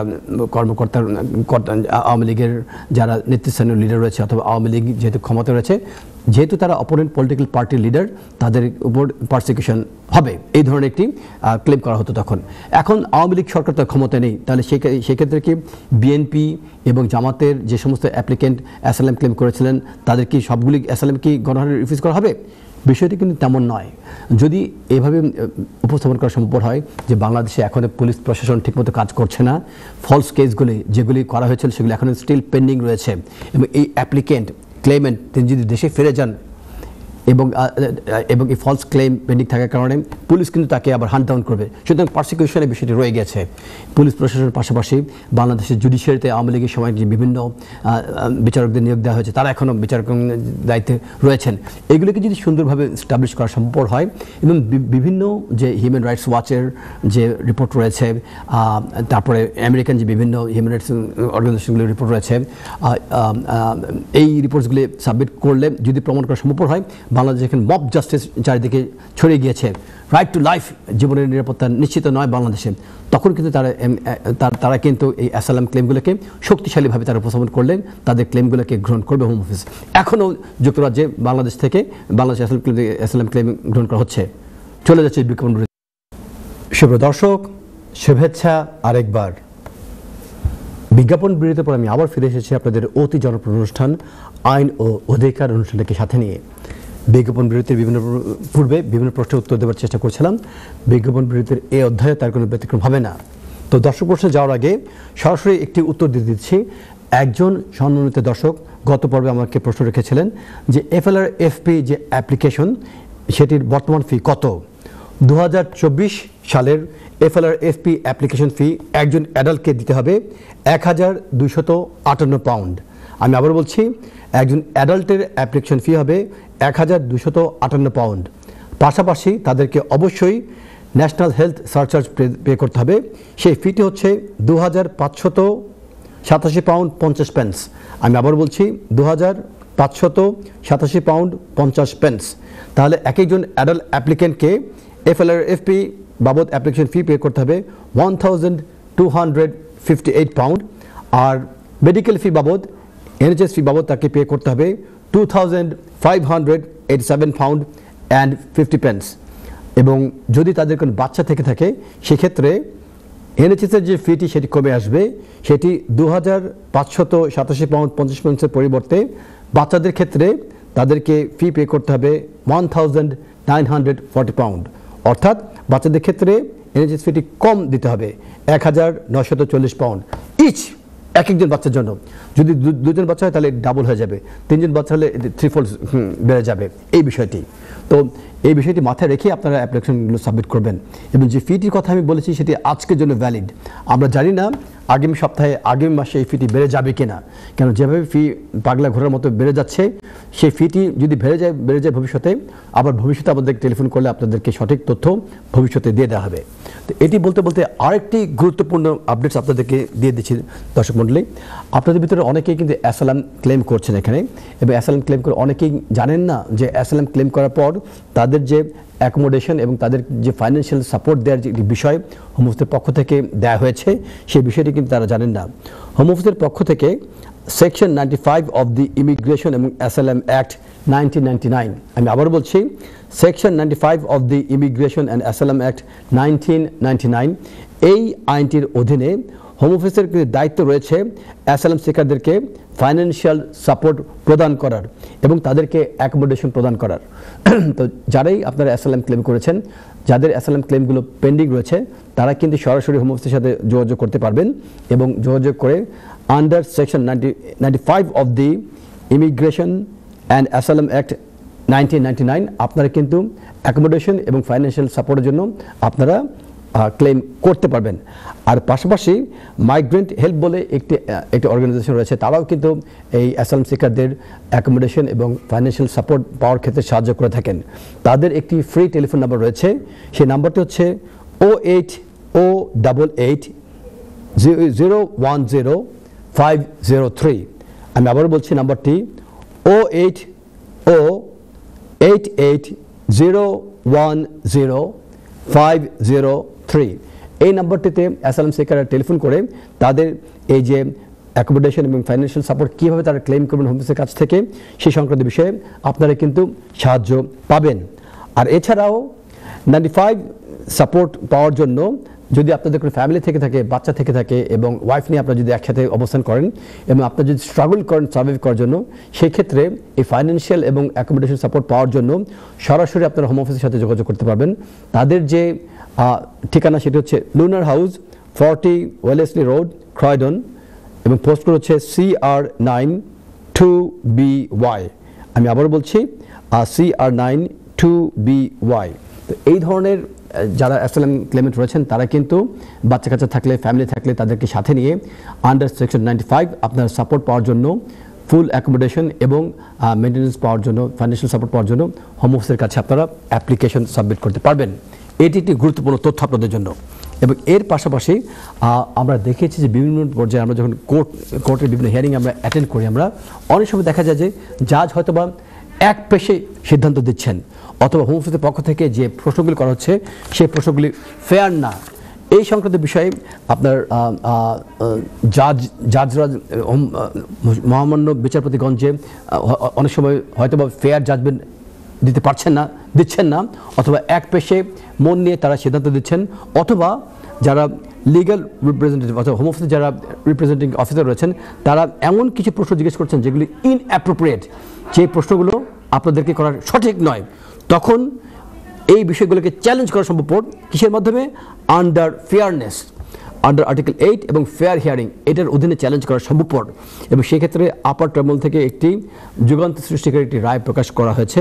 এখন সেখানে আপার ট্রাইব্যুনাল মহামান্য বিচারপতি মত প্রকাশ করে বলেছেন, যদি lower tribunal, first year tribunal কোনো বিচারপতি যদি এমন কোনো প্রশ্ন জিজ্ঞেস করেন যেগুলি ইনঅ্যাপ্রোপ্রিয়েট, তাহলে ফেয়ারনেসের অধীনে এই প্রশ্নগুলোকে চ্যালেঞ্জ করা সম্ভবপর এবং ফেয়ারনেস প্রিন্সিপালের অধীনে তার সিদ্ধান্তকে চ্যালেঞ্জ করা সম্ভবপর। আর এর পাশাপাশি যদি কোনো প্রেজেন্টিং অফিসার, হোম অফিসের পক্ষ থেকে যে সমস্ত প্রেজেন্টিং অফিসাররা হোম অফিসকে রিপ্রেজেন্ট করেন, তারা যদি এমন কোনো প্রশ্ন করে থাকেন যেগুলি ইনঅ্যাপ্রোপ্রিয়েট এবং সেই প্রশ্নগুলোর উপর বেস করে যদি কোনো সিদ্ধান্ত হোম অফিসের পক্ষে মহামান্য বিচারপতি প্রদান করেন লোয়ার ট্রাইব্যুনালে, সেই সিদ্ধান্তকে চ্যালেঞ্জ করা সম্ভবপর আন্ডার ফেয়ারনেস, ফেয়ার হিয়ারিং এই প্রিন্সিপালটির অধীনে। তো এই বিষয়গুলো আপনারা আপনাদের মাঝে অ্যাওয়ারনেস ক্রিয়েট করার জন্য আমি উপহার হিসেবে প্রদান করছি। তো আজকে অনুষ্ঠানে আসার পূর্বে আমি বেশ কতগুলো আপডেট নিয়ে আপনাদের মাঝে এসেছিলাম, বাট যেহেতু দর্শক আমাদের অনুষ্ঠান প্রাণ, চলে যাচ্ছে সরাসরি দর্শক প্রশ্ন। হ্যালো, আসসালামু আলাইকুম শুভ দর্শক, আসসালামু আলাইকুম। হ্যালো, আমরা এই দর্শককে হারিয়ে ফেলেছি। তো দর্শক, আপনাদের উদ্দেশ্যে বিনীতভাবে আমরা অনুরোধ করছি আমাদেরকে প্রশ্ন করার সময় আপনাদের প্রশ্নগুলো সংক্ষিপ্ত করে এবং গুছিয়ে করবেন। এবং আমি যদি আপনাদেরকে না শুনে থাকি, আমাকে একটু শোনার জন্য সাহায্য করার জন্য আপনার টেলিভিশনের সাউন্ড বন্ধ করে দিয়ে, মিউট করে দিয়ে টেলিফোনে সরাসরি কথা বলবেন। এবং আমি শুনতে পাচ্ছি না, এই বিষয়টি আমি জানিয়ে দিলাম আপনাদেরকে। তো যে বিষয়টিতে এর পাশাপাশি অনেকগুলি গুরুত্বপূর্ণ আপডেট নিয়ে আপনাদের মাঝে এসে উপস্থিত হয়েছে। 8 নভেম্বর 2024 থেকে 8 ডিসেম্বর 2024, এই যে লম্বা একটি মাস, এর ভেতরে আমরা দেখেছি 99টি লিগ্যাল আপডেট এসছে হোম অফিসের পক্ষ থেকে বিভিন্ন পর্যায়ে। যে সেই আপডেটসগুলির ভেতর থেকে আমি যে আপডেটসগুলোকে আমি মনে করেছি অতি জনগুরুত্বপূর্ণ, তার কয়েকটি আপডেট আপনাদেরকে আমি জানিয়ে দিচ্ছি। আমি প্রথম যে আপডেটটি, সেই আপডেটটি এসছে 4 ডিসেম্বর 2024 এবং এই আপডেটটি ই ভিসার সাথে সম্পৃক্ত দর্শক মণ্ডলী, আপনাদের ভিতর যাদেরই লিমিটেড লিভ টু রিমেইন রয়েছে এবং যাদের বায়োমেট্রিক কার্ডের ভ্যালিডিটি পার হয়ে যাচ্ছে 31 ডিসেম্বর 2024, তাদের ক্ষেত্রে এটি অত্যন্ত জনগুরুত্বপূর্ণ একটি আপডেট। হোম অফিসের পক্ষ থেকে বলা হয়েছে, আপনারা যখনই এই গাইডেন্সের অধীন বলা হয়েছে, যখনই আপনারা যুক্তরাজ্যের বাইরে ভ্রমণ করতে যাবেন আপনাদের ই ভিসা নিয়ে, মেক শিওর করবেন যে আপনাদের ই ভিসাতে যে প্রদত্ত তথ্যগুলো কারেক্ট। যদি ই ভিসাতে প্রদত্ত তথ্য কারেক্ট না হয়ে থাকে, হয়তোবা আপনাদের নামের ক্ষেত্রে কোনো স্পেলিং মিস্টেক হতে পারে, ইনকারেক্ট তথ্য থাকতে পারে, ডেট অফ বার্থের ক্ষেত্রে ইনকারেক্ট তথ্য থাকতে পারে, অথবা ন্যাশনালিটির ক্ষেত্রে ইনকারেক্ট তথ্য থাকতে পারে। যদি এই ধরনের কোনো সঠিক তথ্য নেই, এই ধরনের কোনো ই ভিসা নেই, যদি দেশের বাইরে ভ্রমণ করেন, যুক্তরাজ্যের বাইরে যদি ভ্রমণ করতে যান, ফিরে আসার সময় কিন্তু আপনাদের প্রতিবন্ধকতা তৈরি হতে পারে। এই কারণে এই গাইডেন্সটি প্রকাশ করে বলা হয়েছে যে যদি আপনাদের ই ভিসাতে কোনো ভুল থেকে থাকে তাহলে সেই ভুলগুলোকে আপনারা কিভাবে সংশোধন করবেন এবং কোথায় গিয়ে সংশোধন করবেন, কোন ওয়েবসাইটে গিয়ে আপনারা সংশোধন করবেন, সেই বিষয়গুলো খুব সুন্দর করে বলে দেওয়া রয়েছে। সুতরাং আপনাদের ই ভিসাতে যদি কোনো ইনকারেক্ট তথ্য থেকে থাকে আপনারা দয়া করে কারেকশন করে দেশের বাইরে ভ্রমণ করবেন। আর ই ভিসার ক্ষেত্রে আরেকটি গুরুত্বপূর্ণ আপডেট হচ্ছে, দর্শক প্রশ্ন চলে যাচ্ছে। হ্যালো, আসসালামু আলাইকুম সুপ্রিয় দর্শক।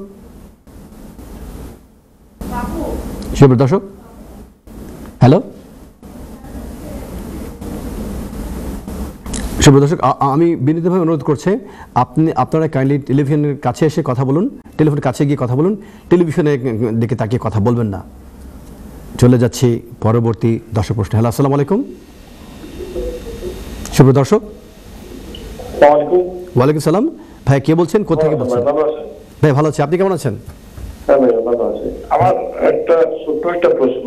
কোকা ভাই সাহেব, আমার প্রশ্নটা হচ্ছে, আমি লিভ টু রিমেইনে আছি, আর এক্সটেনশন হয়ে গেছে, আর ই ভিসাও হয়ে গেছে আমার। জি। প্রশ্ন হচ্ছে, আমি লিভ টু রিমেইন প্রথমে পাওয়ার আগে আমি 1 বছর 2 বছরের কাজের রাইট পাই। বুঝতে পারছেন? 2 বছরের কাজ রাইট পেয়েছিলেন? হ্যাঁ, কাজের রাইট পেয়েছিল আমি লিভ টু রিমেইন পাওয়ার আগে। জি। ওকে। তারপরে ওই সময় করোনা ছিল, করোনার থাকাকালীন অবস্থায় আমি মানে এনআই এর জন্য অ্যাপ্লিকেশন করি। ওরা আমার এনআই নাম্বার দিতে অনেক লেট করে ফেলেছে। এর ভিতরে আমি কয়েকবার পুশ করছি। তো আনফরচুনেটলি আমি যে সময় একটু রিমেইন পাওয়া যেদিন আমার কার্ড আছে ওই দিন আমার ওই আগে যে অ্যাপ্লিকেশন করছিলাম আমি এনআই নাম্বারের জন্য, ওরাও ওই দিন আমাকে এনআই নাম্বার দিয়েছে। তো আমার লিভ টু রিমেইনের যে কার্ড ছিল ওই কার্ডের অপর প্রান্তে আমার আরেকটা এনআই নাম্বার। বুঝতে পারছেন? আচ্ছা, লিভ টু রিমেইন কার্ডের অপর প্রান্তে কিন্তু আপনাকে কোনো এনআই নাম্বার দেওয়ার কিন্তু কথা না। এনআই নাম্বার আসবে হোম অফিস থেকে, আসে না এনআই নাম্বার। আপনি কি আমার কথা বুঝতে পেরেছেন? আপনি বলুন লিভ টু রিমেইন যে দেওয়া হয়েছে, লিভ টু রিমেইনের সাথে আপনাকে কেন এনআই নাম্বার দেওয়া হবে? আপনাকে যদি আগে একটা এনআই নাম্বার দেওয়া হয়ে থাকে আপনাকে সেকেন্ড তো এনআই নাম্বার দেওয়ার কথা না। না, আগে আমাকে এনআই নাম্বার দেওয়া হয় নাই, আমি অ্যাপ্লিকেশন করেছিলাম এর আগে। জি। ওরা আমাকে এনআই নাম্বার দিতে অনেক লেট করে ফেলছিল। জি। তো যেদিন আমি এনআই নাম্বার আমি ওই অ্যাপ্লিকেশনে এনআই নাম্বার পাই, সেদিন আমার এর 2 মাস আগে আমার লিভ টু রিমেইন গ্রান্ট হয়েছে। ওই দিনই আমি এনআই আমার বিআরটি কার্ড পাই। জি। আচ্ছা। তো হোম অফিসের পক্ষ থেকে আমাকে এনআই নাম্বার দেওয়া হয়েছে ওই আমার বিআরটি কার্ডের মধ্যে। আচ্ছা, বুঝতে পারছেন? জি হ্যাঁ। আর ওই দিনে আমি ওই যে আগে অ্যাপ্লিকেশন করেছিলাম ওই নাম্বারটা পাই। জি। এখন আমি কোনটা ইউজ করব? মানে আমি আচ্ছা আচ্ছা, মানে আপনার এখন আমি শুনেন, তারপরে আমি জব সেন্টারে যাই, যাওয়ার পরে ওরা বলছে যে হোম অফিসে যে নাম্বার দিয়েছে ওইটা তুমি ইউজ করো। বুঝতে পারছেন? জি। মানে জব সেন্টার থেকে বলা হচ্ছে হোম অফিসের নাম্বারটাকে ইউজ করার জন্য, তাই তো? হ্যাঁ। জি। তারপরে অনেকদিন আমি ইউজ করার পরে তারপরে এই কামার্সি থেকে আসলো যে আমার নাম্বার হচ্ছে 2টা, এখন আমি কোনটা করবো? এক্স্যাক্টলি, হ্যাঁ, মানে একটা প্রবলেমে আমি পড়ে গেছি। এক্স্যাক্টলি, হ্যাঁ। তো আবার আমি জব সেন্টারে যাই, যাওয়ার পরে আমি ওদেরকে বলি যে আমি কোন নাম্বার ইউজ করবো, তোমরা বলো। তো তারা অনেক কাটাকাটি করে কন্ট্রোল করে বলছে যে তুমি যে হোম অফিসে যে নাম্বার দিছে ওইটা তুমি ইউজ করবা না, তুমি আমরা যেটা দিছি ওইটা ইউজ করো। তো কন্টিনিউ এখন আমি 1.5 বছর 2 বছর ধরে জব সেন্টারে যে নাম্বার দিছে ওইটাই আমি ইউজ করতেছি। আমার ফ্যাসিলিটি ওইটাই আমাদের তারাও লেটার দিচ্ছে যে আমি ওই নাম্বার এই কামার্সি থেকে বলছে ওই নাম্বার ইউজ করার জন্য আমি করতেছি। এখন আমি ই ভিসা করছি, করার পরে অনেক দেখা যায় হোম অফিসে যে নাম্বার দিচ্ছে আমাকে ওইটা শো করতেছে। এখন আমার কি করা উচিত? মানে ই ভিসাতে হোম অফিস আপনাকে যে ওই এনআই নাম্বার দিয়েছিলেন সেটা শো করছে, তাই তো? জি জি, বুঝতে পেরেছি। চমৎকার প্রশ্ন। আপনি কিন্তু এটাকে এখন সমস্যার সমাধান না করলে ভবিষ্যতে মাইন্ডকেট চেপায় ফেসে যাবেন। মাইন্ডকেট চেপা মানে কি, এমন সমস্যায় পড়ে যাবেন আপনি, আপনার ভবিষ্যতে আপনার যে আল্লাহ পাক রহমত দান করলে আপনি ভবিষ্যতে একটা সময় ব্রিটিশ সিটিজেন হবেন, একটা সময় আপনার এখানে বিজনেস আপনি ওপেন করবেন, তখন কিন্তু আপনার এই এনআই নাম্বারটা অত্যন্ত গুরুত্বপূর্ণ একটি বিষয়। এখন যেহেতু হোম অফিসের ই ভিসাতে আপনার হোম অফিসের নাম্বারটি শো করছে ভ্যালিড এবং আপনার HMRCর নাম্বারটি ইনভ্যালিড মানে রেকগনাইজ করছে না, সেক্ষেত্রে আপনাকে দুটো পদক্ষেপ গ্রহণ করতে হবে। প্রথমত HMRCর কাছে আপনাকে একটি কমিউনিকেশন করে চিঠির মাধ্যমে, এবং দরকার পড়লে আপনি একজন দক্ষ আইনজীবীর পরামর্শ গ্রহণ করবেন, করে একটি স্ট্যাটুটরি ডিক্লারেশন দেবেন, দিয়ে আপনি ওখানে বলবেন যে আপনি যেহেতু আপনার ই ভিসাতে এই নাম্বারটি এসছে এবং ই ভিসা হচ্ছে আপনার মানে ধারণ বাহনের একটি জায়গা, এবং ই ভিসা ছাড়া আপনি মুভ করতে পারবেন না। ই ভিসার সাথে আপনার কানেক্ট করা হয়েছে এই হোম অফিস থেকে প্রদত্ত এনআই নাম্বারটি, আর ওয়ারেস HMRC থেকে বলা হচ্ছে আপনি তাদের প্রদত্ত নাম্বারটিকে আপনি ব্যবহার করবেন, এবং এই দুটোকে একীভূত করে আপনারা রিকোয়েস্ট করে আপনি কনফার্মেশন নিয়ে আসবেন HMRC কাছ থেকে কোন নাম্বারটি আপনি ব্যবহার করবেন। এখন HMRC যদি আপনাকে কনফার্ম করে যে আপনি ওদের প্রদত্ত নাম্বারটি আপনি ব্যবহার করবেন, তখন এই নাম্বারটি আপনি ই ভিসা যেখান থেকে পেয়েছেন সেখানে আপনি আপডেট করে দেবেন। হোম অফিসের সাথে হোম অফিসকে যোগাযোগ করে আপনি আপডেট করে দিয়ে বলুন যে আপনার কারেক্ট যে ওই যে এনআই নাম্বারটি হচ্ছে HMRC যে নাম্বারটি দিয়েছিল সেই নাম্বারটা আপনি কারেক্ট এনআই নাম্বার। যেহেতু আপনি ইতিমধ্যে ট্যাক্স পে করে ফেলেছেন, আপনার HMRC কাছ থেকে আপনার এনআই নাম্বার আগে চলে এসছে, পরবর্তীতে আপনার এসছে হোম অফিসের কাছ থেকে নাম্বার আপনার বায়োমেট্রিক কার্ডের সাথে এসছে। যেহেতু আপনি অতীতে অলরেডি একটি ভ্যালিড এনআই নাম্বার পেয়েছেন HMRC কাছ থেকে, এবং এটার আন্ডার আপনি অলরেডি ট্যাক্স এবং এনআই পে করে গেছেন, নতুন যে এনআই নাম্বারটি যেটি দেওয়া হচ্ছে যেটা আপনি ব্যবহার করেননি, এই বিষয়টি আপনি হোম অফিসকে জানিয়ে দেবেন, জানিয়ে দিয়ে তাদেরকে আপডেট করে দেবেন। আপডেট করে দিলে যদি তাদের এই সিস্টেমে যদি ই ভিসা সিস্টেমে যদি আপনার নতুন আপনার আগের যে এনআই নাম্বারটি সেই নাম্বারটি যদি আপডেট হয়ে যায়, আপনার আর কোনো সমস্যা হবে না ইনশাআল্লাহ। আচ্ছা আচ্ছা, আর একটু বলি, আমি একটা সময় আমার এক্সটেনশনের জন্য অ্যাপ্লিকেশন করতে হলে তো এনআই নাম্বার দিতে হয়, তো আমি অবশ্যই আমি বলছি আপনাকে বলো। আচ্ছা, আগে আপনার প্রশ্নটা শেষ করুন, বলুন। হ্যাঁ, তো ওইখানে তো আমার যে HMRC যে নাম্বার দিচ্ছে আমাকে এনআই নাম্বার, ওইটা তো দেওয়া হয়েছে, এবং HMRC আমি যে ওই নাম্বার ইউজ করব ওদের লেটারও আছে আমার কাছে, বুঝছেন? এক্ষেত্রে আপনি ওই নাম্বারটি HMRC নাম্বারটা আপনি দেবেন, এর পাশাপাশি অ্যাপ্লিকেশন ফর্মের লাস্টে এনি আদার ইনফরমেশন বলে একটি ছোট্ট একটি থাকে, বক্স থাকে, সেই বক্সে আপনি মেনশন করে দেবেন যে you are been given 2 NI numbers, এবং HMRC থেকে এই নাম্বারটি দেওয়া হয়েছে, হোম অফিস থেকে এই নাম্বারটি দেওয়া হয়েছে, এবং HMRC কনফার্ম করেছে আপনার ভ্যালিড এনআই নাম্বার হচ্ছে HMRC আপনাকে যে নাম্বারটি দিচ্ছে সেই নাম্বারটি, এবং হোম অফিসের অ্যাপ্লিকেশন ফর্মে আপনি কনফার্ম করে দেবেন ভবিষ্যতে যখন অ্যাপ্লাই করবেন যে আপনি যেহেতু HMRC কনফার্ম করেছে আপনাকে এটি আপনার ভ্যালিড এনআই নাম্বার, আপনি সেই এনআই নাম্বারটি ইউজ করে আপনি ট্যাক্স পে করে যাচ্ছেন, এবং হোম অফিসকে রিকোয়েস্ট করবেন ওদের যে ডেটা, ওদের যে রেকর্ড আপনাকে নিয়ে রয়েছে সেই রেকর্ডে আপনার কারেক্ট যে এনআই নাম্বারটি যাতে ওরা আপলোড করে, এবং কারেক্ট নাম্বারটি যাতে রেকর্ডে লিপিবদ্ধ করে, নয়তো ভবিষ্যতে কিন্তু আপনি সমস্যায় পড়ে যাবেন আপনি।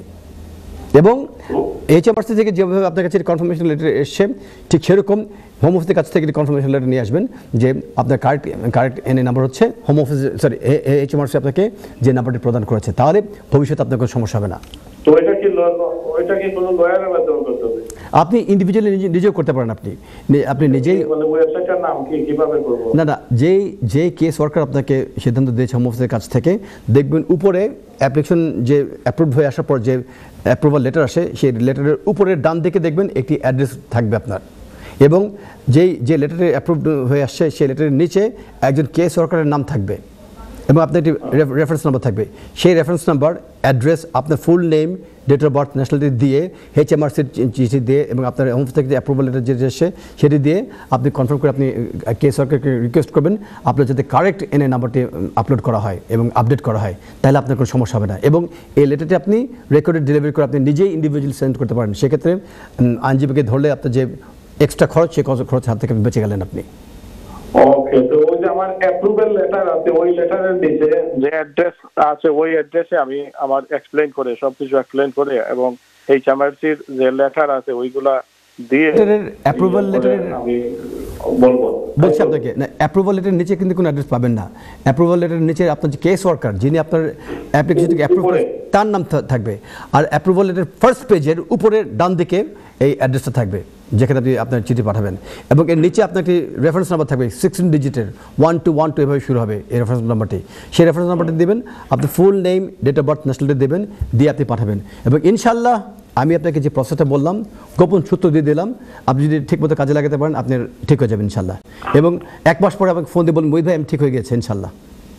ওকে ভাই, thank you very very much. আমি মানডে ওটা পাঠিয়ে অবশ্যই। জি, আমার কাছে সব ডকুমেন্ট আছে। জি, তারপর ওইগুলা প্রিন্ট আউট করে আমি থ্যাংক ইউ ভেরি মাচ। আর আপনি যদি মনে একটু আনন্দ পেয়ে থাকেন, আপনি আমার জন্য দোয়া করবেন, ইন্ডিভিজুয়াল দোয়া করবেন, সবার জন্য দোয়া করবেন ভাই, আমার জন্য দোয়া করেন। জি, আমিন। ওকে ভাই, আমিন। Thank you. আসসালামু আলাইকুম।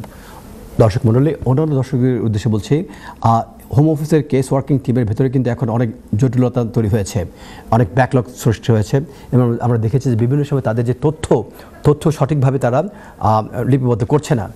আমার অতি সাম্প্রতিক সময় কয়েকদিন পূর্বে আমার একজন দর্শক প্রশ্ন করেছিলেন, টেলিফোন করেছিলেন, স্বপ্না বিবি, তার এক আত্মীয়ের ফাইল হোম অফিস থেকে গায়েব হয়ে গিয়েছিল। আমি ফার্স্ট স্টেট ট্রাইব্যুনালে তার অ্যাপিলটিকে উইন করি, আপার ট্রাইব্যুনালে উইন করি, ইমপ্লিমেন্টেশন স্টেজে এসে 3 মাস ধরে তার ফাইল পাওয়া যাচ্ছিল না। পরে জুডিশিয়াল রিভিউতে থ্রেট দেওয়ার পর কিন্তু তার ফাইল বের হয়ে আসে, এবং আলহামদুলিল্লাহ আমি সেই অ্যাপ্লিকেন্টের লাইফকে, আল্লাহ পাক আমাকে রহমত দিয়েছিলেন তার লাইফকে সুন্দর করার জন্য। তো এই কারণে যখনই হোম অফিসের পক্ষ থেকে আপনাদের যদি কোনো সমস্যা এসে থাকে, আপনাদের ফাইল গায়েব হয়ে গেছে, আপনাদের নাম ঠিকমতো যদি না এসে থাকে, আপনাদের ডেট অফ বার্থ থেকে যদি কোনো সমস্যা হয়ে থাকে, এমনকি এই যে এনআই কার্ডের যে বিষয়ের জটিলতা, এই ধরনের যদি কোনো জটিলতা এসে থাকে, অবশ্যই সরাসরি হোম অফিসের সাথে যোগাযোগ করবেন। যোগাযোগ করার পর যদি সমস্যার সমাধান না হয়, আপনারা জুডিশিয়াল রিভিউ যে ক্লেম তাদের বিরুদ্ধে নিয়ে আসতে পারবেন। তারপরে যদি এর পূর্ববর্তী অধ্যায়ে আপনারা আপনাদের যে লোকাল এমপিকে দিয়ে পুশ করাতে পারবেন। তারপরে যদি সমস্যার সমাধান না হয়, আপনারা কিন্তু জুডিশিয়াল রিভিউর মাধ্যমে এই ক্লেম করে আপনাদের ন্যায্য অধিকার অর্জন করতে পারবেন। ধন্যবাদ। এই ছিল আমার সর্বশেষ দর্শক প্রশ্নে। আমি এই পর্যায়ে আমি আর কোনো দর্শক প্রশ্ন গ্রহণ করতে পারছি না, আমাকে বিনীতভাবে ক্ষমা করে দেবেন সেজন্য। দর্শক মণ্ডলী, অনুষ্ঠানের প্রারম্ভে আমি শুরু করেছিলাম মুনাফিকদের উদ্দেশ্যে বক্তব্য দিয়ে, এবং আমাদের কোরআন শরীফে কী আয়াত এসেছে সে বক্তব্য দিয়ে। দর্শক মণ্ডলী, আইনের মূল উদ্দেশ্য হচ্ছে মানুষের ভেতরে যে মনুষ্যত্ব, সে মনুষ্যত্বের বাইরে গিয়ে যদি কোনো মানুষ অমানুষের মতো কর্মকাণ্ড করে বসে, সেই অমানুষকে দমন করার জন্য, তার ভিতরে মনুষ্যত্ব আনার জন্যই কিন্তু আইনের তৈরি। এবং সেই অমানুষ যদি গাদ্দারি করে বসে, এবং আইন থাকা সত্ত্বেও, এগ্রিমেন্ট সাইন করা সত্ত্বেও সেই অমানুষ যদি প্রতারণা করে, তাকে কিন্তু দমন করার জন্য কোনো আইন নেই। এ কারণেই যিনি কষ্ট পেয়েছেন বিশ্বাসঘাতকতার মুখোমুখি হয়ে, এবং যিনি এই কষ্ট পেয়ে একা নীরবে নিভৃতে কাঁদছেন, তিনি জানেন এই বেদনা কতটুকু মারাত্মক। আমাদের সর্বশেষ স্বাধীন নবাব সিরাজউদ্দৌলা যখন ক্ষমতা থেকে তাকে চ্যুত করা হয়েছিল, এবং যখন তাকে হত্যা করা হয়েছিল, মৃত্যুর পূর্ব মুহূর্তে তার ভিতরে কী কষ্ট ছিল, কী যন্ত্রণা ছিল, যে মীর জাফর তার সাথে যে গাদ্দারি করেছিল, খসিটে বেগম তার সাথে যে গাদ্দারি করেছিল, সেই নিষ্ঠুরতার যে কষ্ট তিনি বুকে ধারণ করে তিনি ইন্তেকাল করেছেন। আর বিশ্বাসঘাতক মীর জাফর, সে কিন্তু নবাব হতে পারেনি। অল্প কয়েকদিন ছিল তিনি ক্ষমতা ছিলেন, তাকে লাঠি মেরে ইংরেজ বাহিনী ক্ষমতা থেকে বের করে দিয়েছিল, তার ছেলেকে হত্যা করেছিল। বুকে কষ্ট নিয়ে কুষ্ঠ রোগে আক্রান্ত হয়ে দীর্ঘ 10 বছর তিনি জীবনের সাথে যুদ্ধ করে তিনি মৃত্যুবরণ করেছেন। আর আরেক মীর জাফর, আরেক বিশ্বাসঘাতক খসিটে বেগম, তাকে পানিতে ডুবিয়ে মারা হয়েছিল। এই কারণে প্রকৃত বন্ধুদের সাথে কখনো বিশ্বাসঘাতকতা করবেন না, বুক দিয়ে, প্রাণ দিয়ে, জান দিয়ে তাদেরকে ভালোবাসবেন। এবং কষ্টটা কতটুকু মারাত্মক, সেই মারাত্মক কষ্টের অনুভূতি প্রকাশ করতে গিয়ে সুনীল গঙ্গোপাধ্যায় একটি বিখ্যাত কবিতা রচনা করেছিলেন, আমি কীরকমভাবে বেঁচে রয়েছি, সে নিয়ে। আমি এই সৃষ্টি দিয়েই আমি আজকের অনুষ্ঠান শেষ করছি। তো যাওয়ার পূর্বে আমি এই কবিতাটি আপনাদের উদ্দেশ্যে উৎসর্গ করছি। আমি চেষ্টা করছি একটু ছোট করে আবৃত্তি করার জন্য। এটি সুনীল গঙ্গোপাধ্যায়ের বিখ্যাত একটি কবিতা, আমি কীরকমভাবে বেঁচে আছি।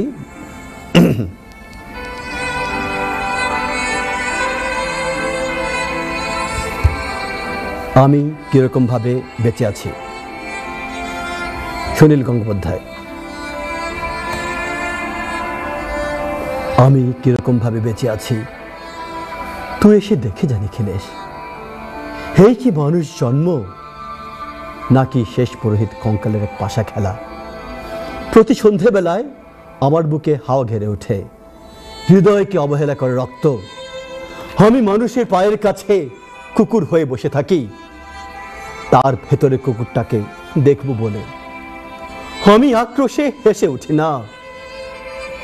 আমি ছাড় পোকার পাশে ছাড় পোকা হয়ে হাঁটি, মশা হয়ে উড়ি একদল মশার সঙ্গে। খাঁটি অন্ধকারে স্ত্রীলোকের খুব মধ্যে ডুব দিয়ে দেখেছি দেশলাই জলে। ও গায়ে আমার কোনো ঘর বাড়ি নেই। আমি স্বপ্নের মধ্যে বাবুদের বাড়ির ছেলে সেজে গেছি রঙ্গালয়ে, পরাগের মতো ফুর দিয়ে উড়িয়েছি দৃশ্যলোক। ঘামে ছিল না এমন গন্ধক যাতে ক্রোধে জ্বলে উঠতে পারি। নিখিলেশ, তুই একে কি বলবি? আমি শোবার ঘরে নিজের দোহাত পেরেকে বেঁধে দেখতে চেয়েছিলাম যিশুর কষ্ট খুব বেশি ছিল কিনা। আমি ফুলের পাশে ফুল হয়ে ফুটে দেখেছি, তাকে ভালোবাসতে পারি না। নিখিলেশ, আমি এরকমভাবে বেঁচে আছি। কারোর সাথে গাদ্দারি করবেন না।